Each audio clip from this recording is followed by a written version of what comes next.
and gents, welcome to War Thunder with Mags, and welcome aboard the A6M5 Ko, the premium Era 4 Japanese Zero.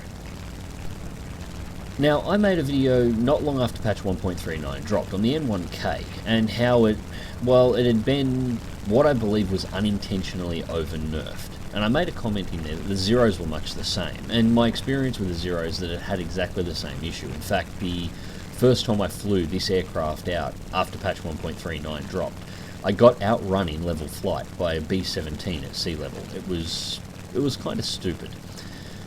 However, a couple of days after that video went live, a patch was released that was addressed issues with the N1K and the Zero flight models. I haven't had a chance to test the N1K since, but I did decide to bring the Zero back out and give it a second try and see what they managed to fix.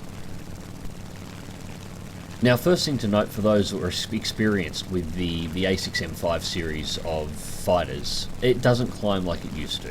It still climbs extremely well. As you can see, I've just cleared the runway. I'm already at 4,000 feet and I'm climbing fast, but it's no longer that ridiculous climb rate that it used to have. That was, well, it wasn't a whole lot better than it should have been. Its major issue with its climb performance was actually based around its energy retention. It simply didn't lose speed as it should in that climb. Its climb angles were about correct, but it was holding energy too well. That has been fixed. As a result, climb rate has dropped, but the plane feels much more what you would expect from a World War II fighter. Now, I'm just heading down, long ways down the end of the island. I'm trying to get some altitude straight up because, well, one of the changes that did happen in this patch as well was the Bearcats have been dropped in BR, so you're far more common to run into Bearcats in the A6M5 these days. This is actually a nice spread of aircraft. There's a number of A6M5s, a number of N1Ks, and a number of Ki-84s. Good combination overall means we have enough firepower to deal with the fighters and some heavy hitting aircraft to deal with bombers that will be coming in. Just passing 7-8, about to hit 8,000 feet. I'm looking at cloud cover ahead, trying to work out exactly whether or not I should stick the plane in the clouds and try and disappear until something pops up, or whether or not I should just lurk around the island and play defensive.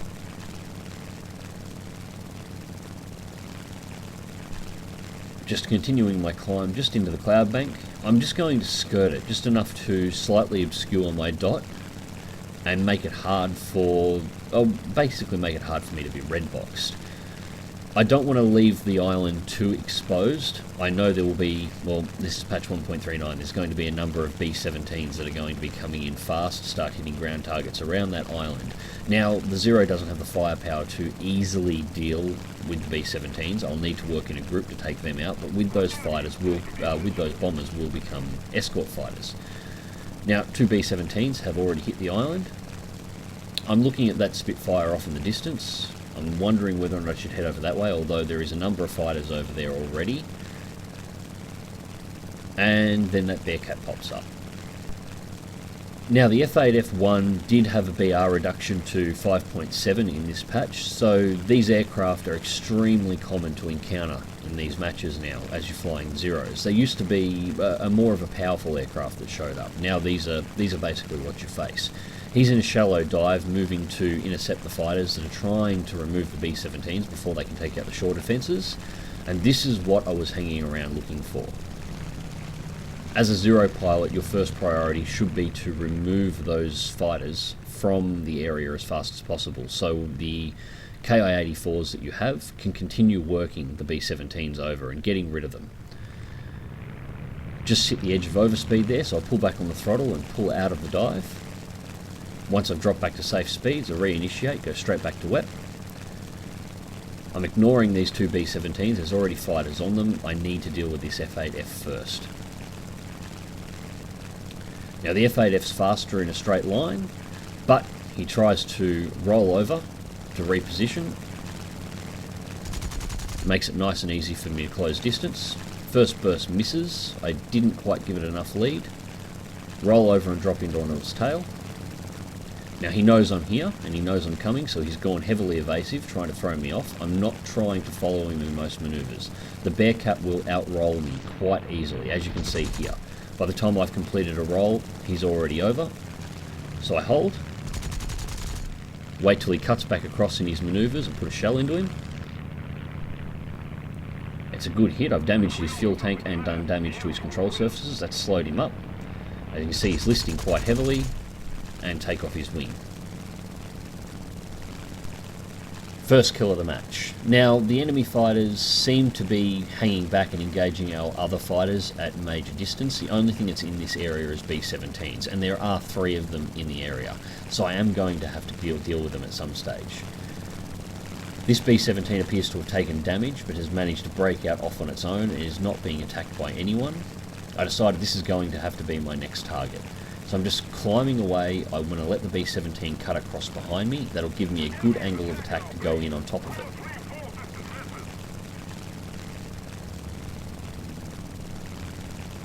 So I begin my turnaround.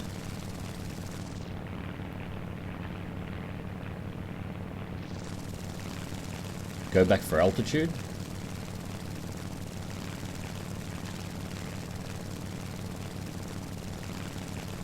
I'm just trying to position myself at a high angle above it where it's got the minimum amount of defensive fire.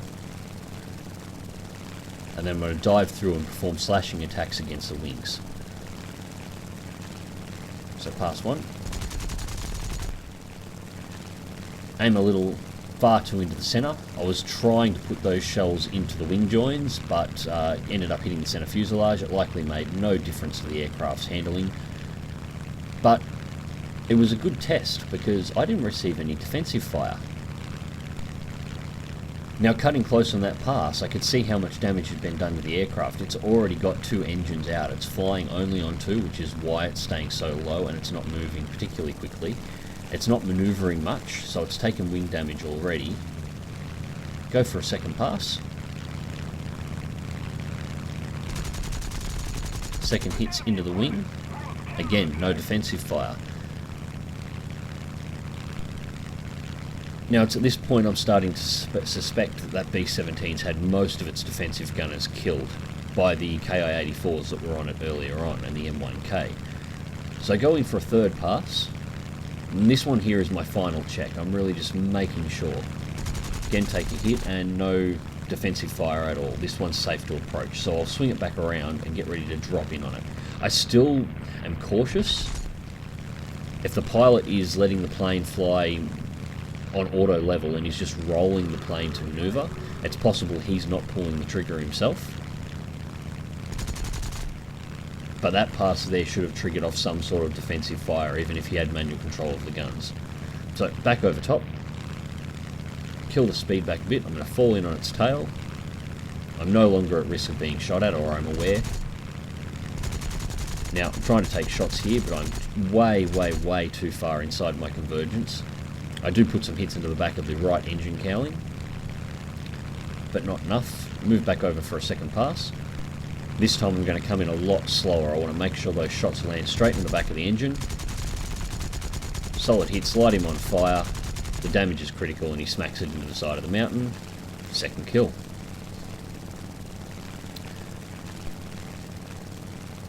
Now, there is another B-17 still up. There were 3, that one's down.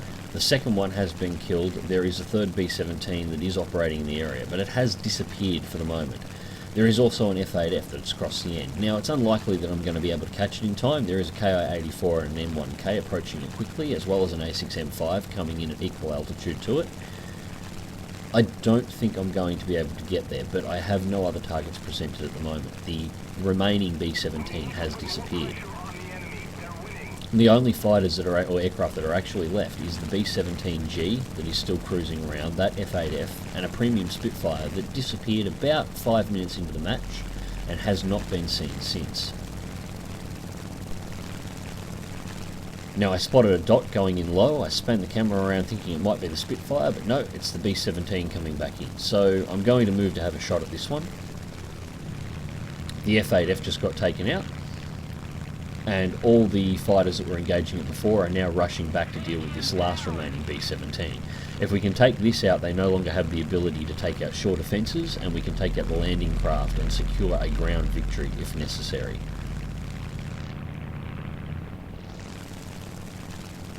I take the dive in, Shots fired, its defensive gunners are working just fine, so I break out hard right. Take it back into a climb to position myself for a nice slash.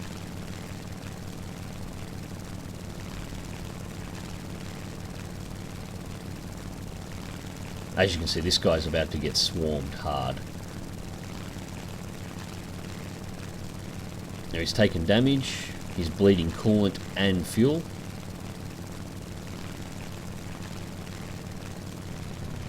Just get the angle right. Roll over to drop in on its tail. He's got manual control of the guns. Shoot the light at the inside engine and immediately roll out and break away. I do not want to stay in the area. Kill assist. Down he goes. Now at this point I'm out of cannon and I'm down to just over 400 rounds of MG ammo, so it's time for me to take this back to the runway. And this was really the end of the match from this point on. The only remaining fighter the enemy team has is a premium Spitfire that, as I mentioned before, disappeared about 5 minutes into the match after an initial engagement just off the island. He's actually ran out and managed to climb himself up to about 25,000 feet, and he stays there for the rest of the match until he runs out of fuel and eventually falls into the ocean. We spend an easy 15 minutes cruising around just trying to locate that one guy, dragging the match out and hoping for a ground victory. Unfortunately, he never had a chance, and he should have clearly seen so. As soon as we couldn't find him, we immediately stuck all our aircraft onto the ground and started ripping apart all the landing craft. Not a single one of them made it to the shore, and as a result, in one way or another, it was going to be a win. So let's flick through to the results.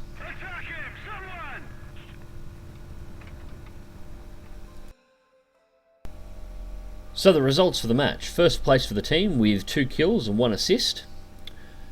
Along with a number of ground target kills, Terror of the Sky, Bulletproof and On-Hand awards, 85,803 Silver Lions, 13,183 mod research points, although premium aircraft so it doesn't matter, and 44,535 aircraft research points.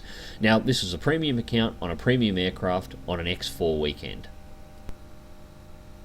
So overall, that was a good match, and it re-put some faith back into the Zero line for me. As I said, my first encounter with the Zeros after patch 1.39 was not pleasant.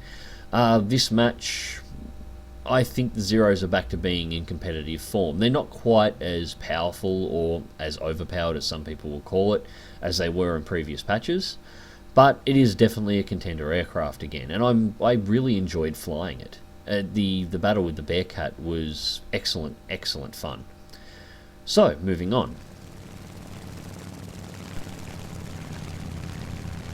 Now, just before patch 1.39 dropped, I posted a video of the B7A2, the Japanese Era 3 dive bomber, and the last of its aircraft of its type in its line, where I destroyed 3 enemy aircraft, a number of ground targets, and basically tore an enemy team in half in under 6 minutes before getting shot down. I had the question asked, is this something that can be commonly done, or was that sort of a unique situation? And of course it was a bit of a unique situation. The pilots basically fed themselves to my guns. And the question that was sort of asked is, what is this aircraft like when it's actually being used correctly? Well, this is it here. Now, this is the Zenhal map. It's Japan versus Russia, and this is an ideal map for the B7A2, and this is because of the number of soft targets it has to work the guns over, and stationary pillboxes for you to drop the bombs on. I'm teamed up with this one with Morpai from Reddit 1 Squadron. He's also taking out his B7A2. His is near stock, and it's one of his first or second times ever flying it. And what you're seeing here is basically the bread and butter of flying a ground attack, a dive bomber. This is what they're built to do. This is effectively what the B7A2 does. This is what the BTD-1 does, and this is what a lot of the Stukas will do, and do very well when flown that way. Pass in low to the ground, pick your altitude, always be aware of oncoming enemy fighters. If they don't look like they're in a position to be a threat, put the nose back at the ground and go back to grinding. The biggest risk you come across in this aircraft is, as you can see, glancing hits from AAA. The aircraft, however, is extremely durable, so it takes quite a number of hits to actually get yourself taken out. It delivers its bombs with almost pinpoint accuracy. The big change on the B7A2, however, compared to something like the BTD-1, is you'll notice it gets a bombing reticle. So it can deliver these bombs even easier than the BTD-1 CAD, where you've got to sort of work out how to dive bomb without a reticle with something like the Destroyer. This aircraft will just deliver them with pinpoint accuracy, just using the big holographic ring on the ground. Now with this aircraft, don't be afraid of putting it down at low altitudes and rubbing the trees across the belly of your aircraft. This plane is built for exactly that type of flight. Take it in low and as fast as you possibly can. Only pull altitude back when you need to in order to reposition for another dive, or in the case here, if enemy fighters coming in and you're needing to position yourself to deal with them. The B7A2 has extremely good elevation control. It can pull itself out of any dive almost at any time that it wants to.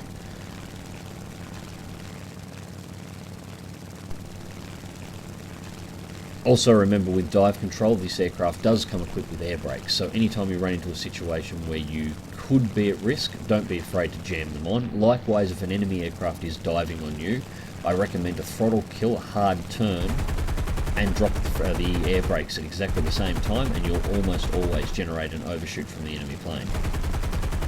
Just take control of the tail gunner here, trying to put some shots out behind me. The LA5 is nowhere near close enough for me to have to worry about this, however.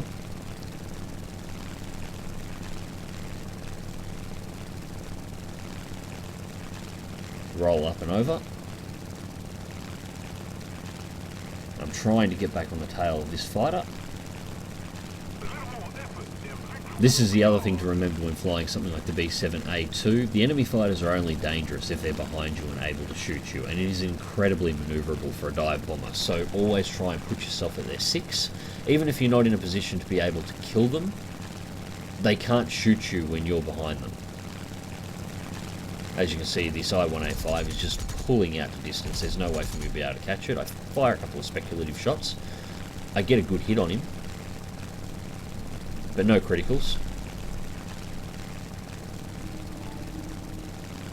And he's just pulling out to range, so I'm not going to be able to pursue for much longer, and I really don't want to. There's more ground targets behind that I need to pound.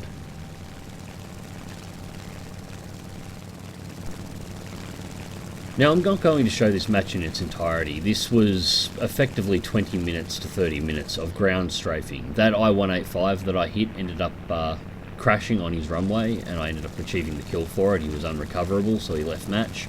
And then I just went back to reload, get more ammo, and come back and hit more ground targets. Just continuing to do this over and over again for nearly half an hour. It's not the high-octane, interesting flight of dogfighting, but it has a charm of its own, hitting ground targets like this at incredibly low altitudes, knowing that the enemy fighters could be getting into a position to dive you at any time. I have a lot of fun flying this, but it is not for everyone.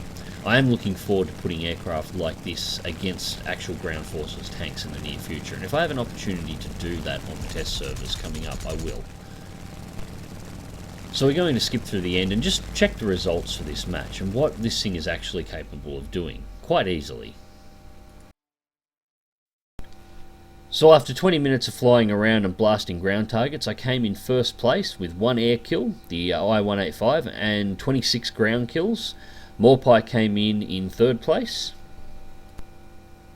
I unlocked a new decal. My awards for the match were Final Blow, Thunderer, which is the epic ground strike achievement for realistic battles, and Terror of the Sky, 58,493 Silver Lions, 2,620 mod research points, and 4,608 air research points.